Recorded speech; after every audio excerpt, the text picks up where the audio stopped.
Corona టైంలో కష్టాలల్లో ఉన్నోళ్ళని ఆదుకున్నోళ్ళ దాంట్లో ఏక్ number ఎవరంటే ఎవరైనా ఏం చెప్తారు?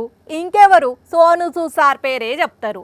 అది వరకు సినిమాలల్లో రియల్ హీరోగా పేరు తెచ్చుకున్నా కరోనా తర్వాత రియల్ హీరో అయిపోయిండు. మస్తు పని చేసిండు, ఫుల్ ఫేమస్ అయ్యిండు. చిన్నపిల్లలకు మస్తు ఇష్టమైన హీరో అయిపోయిండు. చూసినాం కదా.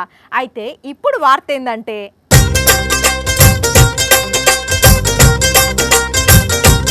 वाह वाह वाह वाह क्या बात है పోలా అద్రి పోలా మైండ్ బ్లోయింగ్ అన్బిలీవబుల్లే సోను సూద్ సార్ ఫోటోవా. అయినా ఇట్లెందుకు చేసిండ్రు అంటే సార్ బర్త్డే కాబట్టి. దేశంలో అందరూ విషెస్ చెప్పినట్టు మనం చెప్పితే ఏముంటది కిక్కు, మనం జరంత స్పెషల్గా ఉండాలనని స్పెషల్గా చెప్పాలనని ఈ రేంజ్లా అదరగొట్టిండ్రు. ఇంతకు వీళ్ళంతా ఎవరనుకుంటున్నారు? మన కుప్పంలో చదువుకునే స్కూల్ పిల్లలే. ముందుగాల సోను సూద్ బొమ్మను గీసిండ్రు.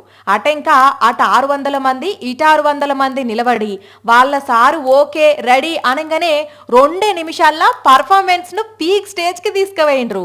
కరోనా టైంలో ఇబ్బంది పడుతున్నోళ్లను బయటి దేశాల నుంచి మన దేశానికి రప్పించడమే కాకుండా మన దేశంలో ఇబ్బంది పడుతున్నోళ్లను సొంతిళ్లకు చేర్చి ఎంతో మందికి ఇప్పటికీ వైద్యం అందిస్తున్న సోను సూద్ కు గరం గరం వార్తల తరపునకెళ్ళి నుంచి హ్యాపీ బర్త్డే సార్, ఇసొంటి బర్త్డేలు మరెన్నో చేసుకొని పేదలకు సాయం చేయండి సార్.